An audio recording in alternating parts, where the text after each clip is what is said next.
अल्लाह ताला कुरान पाक में इरशाद फरमाता है, वकुल जा अल हक़्क़ु व ज़हक़ल बातिल इन्नल बातिला काना ज़हूका। अल्हम्दुलिल्लाह वस्सलातु वस्सलामु अला रसूलिल्लाह। मेरे भाइयों, मेरे दोस्तों, अल्लाह ताला कुरान पाक की इस आयत में इरशाद फरमाता है, ए मोहम्मद सल्लल्लाहु अलैहि वसल्लम, आप फरमा दीजिए कि हक आया और बातिल मिट गया, और बेशक बातिल को मिटना ही था। ये आयत हमें जिंदगी का एक बहुत बड़ा उसूल सिखाती है। हक यानी सच्चाई, इंसाफ, नेकी और अल्लाह का रास्ता, और बातिल यानी झूठ, जुल्म, धोखा और गुनाह का रास्ता। भाइयों, जब भी दुनिया में हक आता है, बातिल खुद ब खुद कमजोर होकर खत्म हो जाता है। अंधेरा चाहे कितना भी गहरा क्यों ना हो, लेकिन जैसे ही रोशनी आती है, अंधेरा भाग जाता है। यही अल्लाह का कानून है। हमारे नबी सल्लल्लाहु अलैहि वसल्लम की जिंदगी इसका सबसे बड़ा सबूत है। मक्का में जब इस्लाम आया तो शिर्क, जुल्म और नाइंसाफी टूट कर रह गए। हक की आवाज बुलंद हुई और बातिल का सर झुक गया। आज हमें अपने आप से सवाल करना चाहिए, क्या हम हक के साथ खड़े हैं? क्या हमारी जिंदगी सच, ईमानदारी और इंसाफ पर चल रही है? अगर हम झूठ को छोड़ दें, जुल्म से बचें और अल्लाह के हुक्म पर चलें, तो यकीनन हम जरूर कामयाब हो जाएंगे। मेरे भाइयों, मेरे दोस्तों, मेरे आला हजरत क्या खूब इरशाद फरमाते हैं, सूना जंगल, रात अंधेरी, छाई बदली काली है, सोने वालों जागते रहियो, चोरों की रखवाली है। और दूसरे शायर क्या खूब फरमाते हैं, कत्ले हुसैन असल में मर गए यजीद है, इस्लाम जिंदा होता है हर करबला के बाद। मेरे भाइयों, मेरे दोस्तों, हजरत इमाम हुसैन रदी अल्लाह ताला अन्हु इरशाद फरमाते हैं, जुल्म के खिलाफ जितनी ज्यादा देर से उठोगे, तुम्हें उतनी ही बड़ी कुर्बानी देनी होगी। मोहतरम सामाईन किराम, जब हमारे और आपके आका जनाब मोहम्मद रसूलुल्लाह सल्लल्लाहु अलैहि वसल्लम इस दुनिया में तशरीफ लाए, और उनके तशरीफ लाने से पहले इस दुनिया में चारों तरफ जुल्म और बर्बरियत की मारामारी थी। चारों तरफ जिसका दांव पड़ता, जो ताकतवर पड़ता, वही कमजोर को दबा लिया करता, कत्लो गारत करी कर देता। जिनाकारी यानी कि बलात्कार आम थे। जब मेरे प्यारे आका सल्लल्लाहु अलैहि वसल्लम ने उस खुदाए वहदहू ला शरीक के भटके हुए बंदों को दीन का पैगाम पहुंचाया, खुदा का पैगाम उनके बंदों तक पहुंचाया कि ए लोगों, इस दुनिया को चलाने वाला, सारी कायनात, सारी सृष्टि को चलाने वाला सिर्फ एक अल्लाह है, एक ईश्वर है, एक गॉड है। तो हमारे प्यारे आका सल्लल्लाहु ताला अलैहि वसल्लम की इस दावत को सुनकर बेशुमार लोगों ने दीन इस्लाम को कबूल करना शुरू कर दिया। फिर प्यारे आका सल्लल्लाहु अलैहि वसल्लम ने मदीना शरीफ में हिजरत फरमाई और वहां अपनी मस्जिद नबवी शरीफ के बाहर एक मदरसा कायम किया। वहां पर असहाबे सुफ़ा बैठा करते थे। वो छोटा सा मदरसा कि उस मदरसे में खुदा के भटके हुए बंदों को खुदा तक पहुंचाने की तालीम दी जाती थी। मेरे भाइयों, मेरे दोस्तों, उस वक्त भी शयातीन, वो शैतान इब्लीस लईन, मरदूद, खबीस, जिसको जन्नत से निकाल दिया गया, जिसने हमारे और आपके बाप हजरत आदम अलैहिस्सलाम को जन्नत से निकलवाया, बहकाकर, बरगलाकर, आखिरकार खुदाए वाहदहू ला शरीक ने उस शैतान को भी जन्नत से निकाल दिया क्योंकि उसने आदम को सजदा नहीं किया था। तो उसने शैतान जलने लगा जब मदीना शरीफ में हमारे नबी का वो छोटा सा मदरसा पूरी दुनिया के लोगों को ये पैगाम देने लगा कि इस दुनिया को बनाने वाला, सारे सृष्टि को रचने वाला, सारी गैलेक्सियों को बनाने वाला एक ही खुदा है, एक ही परवरदिगार है, एक ही इसका चलाने वाला है। तो उस वक्त शैतान मरदूद जला और उस मदरसे को बंद करवाने के लिए उसने तरह तरह के हीले और बहाने किए। 1400 साल का अरसा गुजर गया जब से लेकर अब तक, और अब से कुछ पहले तक बहुत से लोग आए, बहुत से लोगों ने यही चाहा कि मदरसों पर पाबंदियां लगाई जाएं और दुनिया का सबसे बड़ा जो आतंकवादी है, जिसको लोग सबसे बड़ा सफेद पोश शरीफ आदमी समझते हैं, शरीफ देश समझते हैं, वो सबसे बड़ा आतंकवादी अमेरिका है कि जहां कहीं भी दूसरे देशों में तेल होता है, गैसें होती है, जमीन के खजाने होते हैं, उस देश पर आतंकवाद का चिप्पा लगा देता है और उस पर हमला कर देता है और बेगुनाह लोगों को मारता है। उसने ही मदरसों पर तरह तरह की पाबंदियां लगाई, तरह तरह के इल्जामात लगाए। उसी चीज को सुनते हुए हमारे भारत की सरकार ने भी मदरसों पर पाबंदियां लगाई कि आखिरकार ये मदरसे चल कैसे रहे हैं कि ये सरकार से कोई मदद भी नहीं लेते, सरकार से कुछ मांगते भी नहीं है और इतने इतने लोग पढ़ लेते हैं, कैसे चलते हैं। सरकार ने 2017 में मदरसों की मान्यता पर ब्रेक लगा दिए, उसके बाद भी मदरसे चलते रहे। फिर सरकार ने नया हीला बहाना सोचा कि मदरसों में ये देखा जाए कि मदरसों के पास इतना पैसा कहां से आता है, जो कि इतने 5-5 हजार बच्चे मदरसों में पढ़ रहे हैं। उसके बाद भी जब सरकार की दाल न गली, तरह तरह की पाबंदियां लगाई, फिर उसके बाद मदरसों की तरफ से ये पिटीशन दाखिल की गई हाई कोर्ट में। हाई कोर्ट ने मदरसों को बैन कर दिया।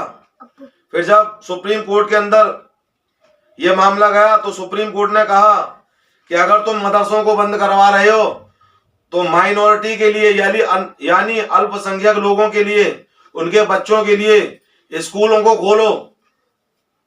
तो सरकार ने हाथ खड़े कर दिए। वो सरकार जो अपने सरकारी खुद के स्कूलों को बंद कर रही है, जिसमें हर धर्म के, हर मजहब के, हर वर्ग के लोग पढ़ते हैं, उनके बच्चे पढ़ते हैं, तो वो सिर्फ मुसलमानों को पढ़ने के लिए अलग से अल्पसंख्यकों के लिए पढ़ने का बंदोबस्त कैसे कर सकती है। मेरे भाइयों, मेरे दोस्तों, सरकार ने हाथ खड़े कर दिए। सरकार के पास तो सिर्फ इतना पैसा है कि दूसरी पार्टी के विधायकों को खरीद लिया जाए, सांसदों को खरीद लिया जाए, ईडी सीबीआई का डर दिखाकर। तो जो लोग अपने स्कूल बंद कर रहे हों तो उन्हें मदरसों की क्या परवाह होगी। आखिरकार सुप्रीम कोर्ट का मामला आया, मदरसे इसी तरह चलते रहे। फिर उसके बाद में अभी हालिया दिनों में एक हाई कोर्ट का फिर फैसला आया है, उसमें यह बयान दिया गया है कि मदरसे जो सरकार से ऐड भी नहीं लेते, कोई तनख्वाह, कोई माल भी नहीं लेते, कोई असबाब भी नहीं लेते, मुसलमान अपनी ज़कात से उन मदरसों को चलाते हैं, तो इसमें कोई भी हर्ज नहीं है और उन पर ये पाबंदी भी नहीं लगाई जा सकती कि जैसा हम पढ़ाएंगे वैसा पढ़ा जाए, क्योंकि मुसलमानों को संविधान के आर्टिकल 30 ने ये इजाजत दी है कि हर इंसान अपने अपने धर्म के मामले में आजाद है, वो जो चाहे कर सकता है। मेरे भाइयों, मेरे दोस्तों, सरकारी स्कूल बंद हो गए, मदरसों पर बंद होने की पाबंदियां लगा दी गई, लेकिन शराब के ठेके धड़ाधड़ खोले जा रहे हैं, ओयो धड़ाधड़ खोले जा रहे हैं। मेरे भाइयों, मेरे दोस्तों, जो लोग ये कहते हैं कि मदरसों के अंदर आतंकवाद पलता है, मदरसों के अंदर देश विरोधी बातें बताई जाती हैं, उन लोगों को सोचना चाहिए, देखना चाहिए। और न जाने कितनी जांचें हो गई, एक भी किसी मदरसे के अंदर ऐसा कोई मामला नहीं मिला कि जिसमें आतंकवाद वाला कोई मामला हो या देश विरोधी कोई बात बताई जाती हो। मेरे भाइयों मेरे दोस्तों, मदरसे के ही पढ़े हुए छात्र थे मौलाना अबुल कलाम आजाद, जिन्होंने भारत की आजादी में हिस्सा लिया, और मदरसे के ही पढ़े वो उलमाए किराम थे जिन्होंने 1856 में अंग्रेजों के खिलाफ फतवा दिया था। अल्लामा फजल हक खैराबादी कि जिन्होंने अंग्रेजों के खिलाफ जिहाद का फतवा दिया था, और न जाने कितने उलमाए किराम को, उन्हीं मदरसे में पढ़ने वाले लोगों को अंग्रेजों ने फांसियां दे देकर पेड़ों पर लटका दिया था। ये वही मदरसे में पढ़ने वाले लोग थे कि जिन्होंने अंग्रेजों के सामने ना माफी मांगी, ना घुटने टेके, ना उनकी खुशामद की, ना उनके लिए मुखबरी की। अरे मुखबरी करने वाले तो कोई और थे, मुखबरी करने वाले, माफी मांगने वाले, और 1857 में जो आंदोलन हुआ था, जो विद्रोह हुआ था, उसको खराब करने वाले अंग्रेजों के जो दलाल थे वो कोई और लोग थे, दुनिया जानती है। मेरे भाइयों मेरे दोस्तों, हमारे देश के राष्ट्रपति जिनको लोग मिसाइल मैन के नाम से याद करते हैं, एपीजे अब्दुल कलाम साहब, उन्होंने भारत को इतनी बड़ी शक्ति दी, इतनी बड़ी ताकत दी, वो भी एक मदरसे से पढ़कर आए थे।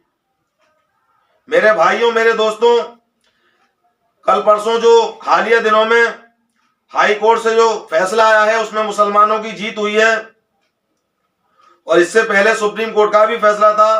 तो कुरान पाक की आयत जो मैंने आपके सामने बयान की, वकुल जा अल हक्कु व ज़हक़ल बातिल इन्नल बातिला काना ज़हूका, कि जब सच आता है तो झूठ मिट जाता है, और बेशक झूठ को मिटना ही होता है।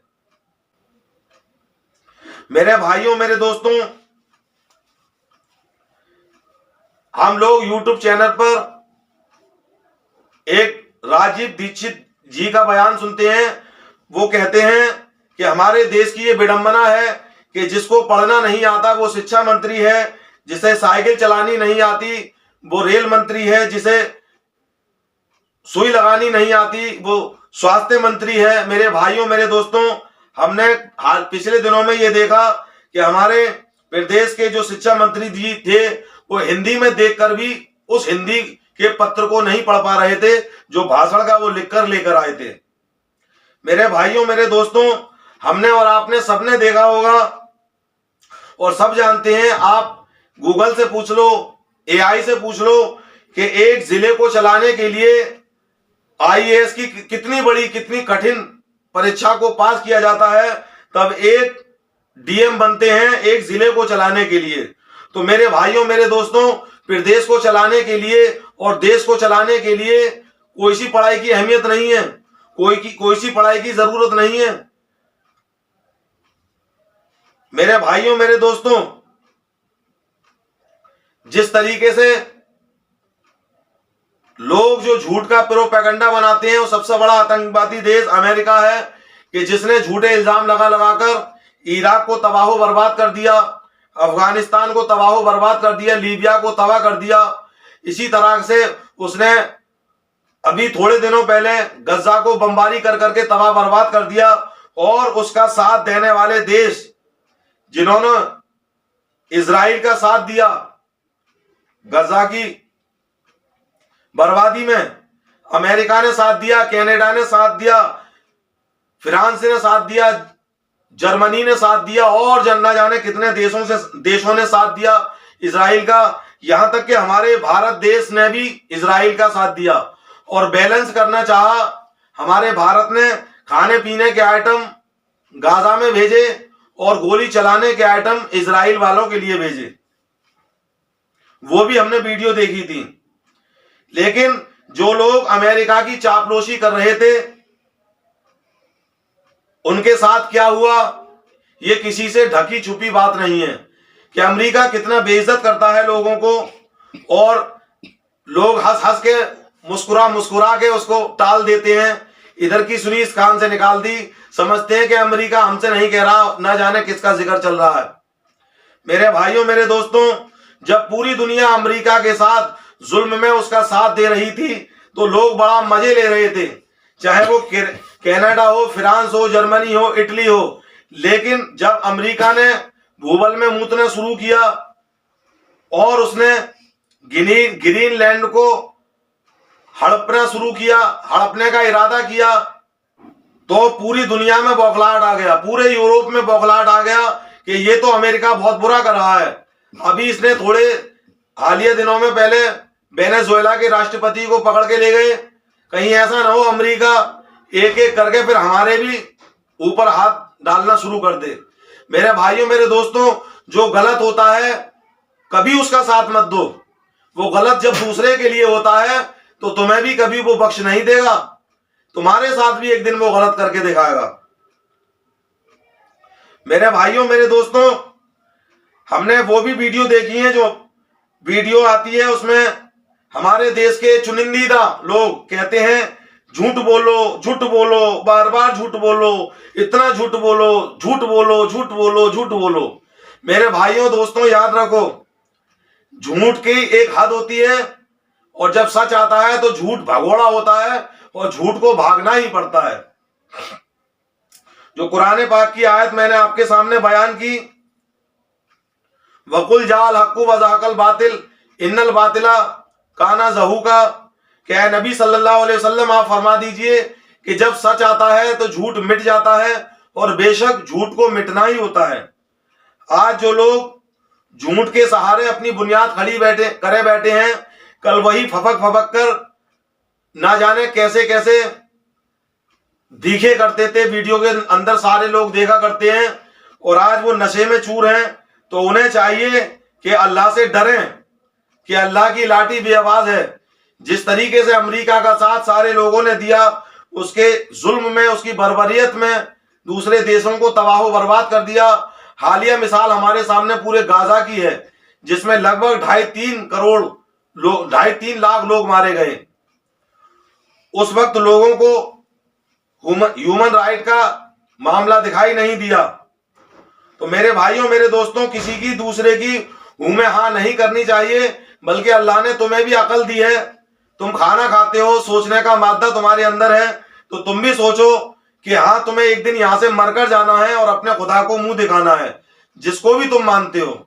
लेकिन उन लोगों की समझ में क्या आएगा जो पेशाब पीते हैं और गोबर खाते हैं।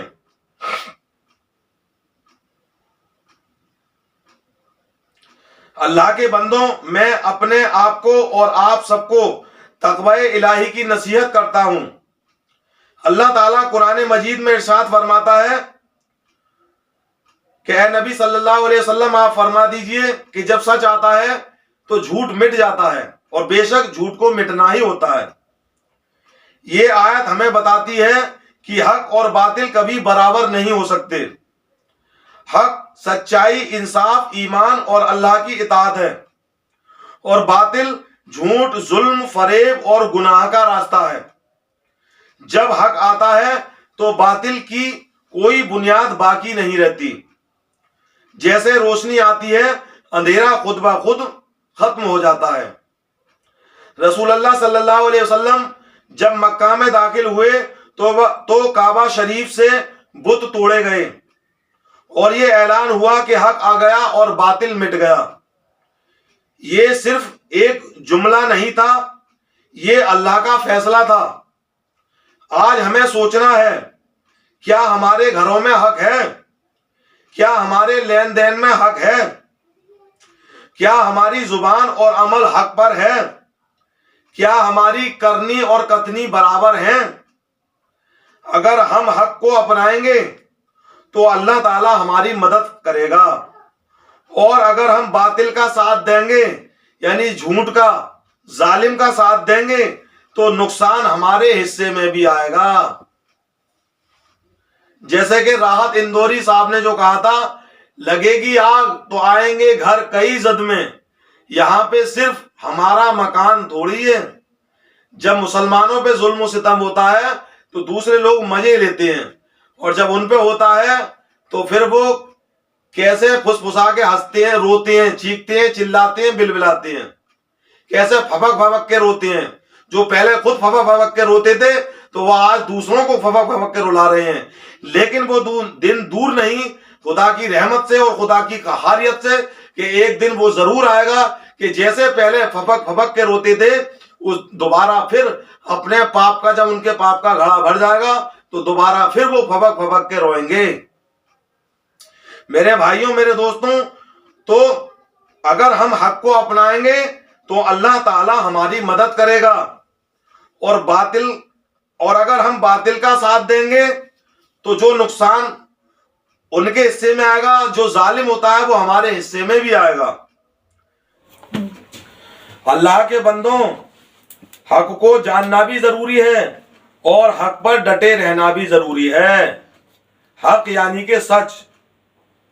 आज फितनों का दौर है, झूठ को सच और सच को झूठ दिखाया जा रहा है।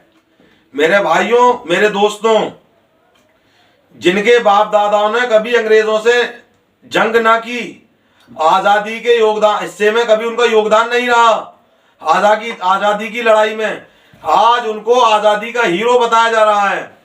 जिन्होंने अंग्रेजों की मुखबरी की, जिन्होंने अंग्रेजों को माफी नामे लिखे, जिन्होंने अंग्रेजों को इस बात पर उभारा कि हिंदुस्तानी लोग जो 1857 का अंग्रेजों के खिलाफ जो विद्रोह कर रहे थे कि इस विद्रोह को कुचल दो, आज उनको देशभक्त बनाकर पेश किया जाता है। ये कितना बड़ी नाइंसाफी है।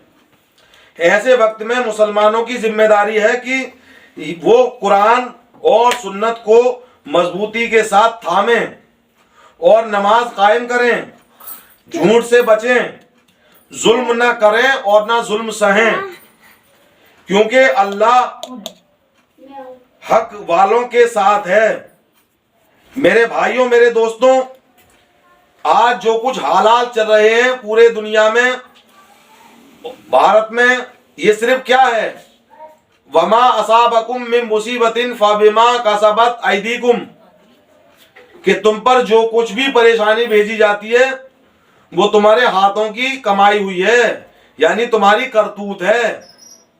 मेरे भाइयों, मेरे दोस्तों, आइए हम अल्लाह से दुआ करें कि या अल्लाह हमें हक को पहचानने और उस पर अमल करने की तौफीक अता फरमा, हमें बातिल से नफरत और उससे बचने की तौफीक अता फरमा, और हमारे मुल्क हिंदुस्तान और हमारी इस पूरी उम्मत की हिफाजत फरमा,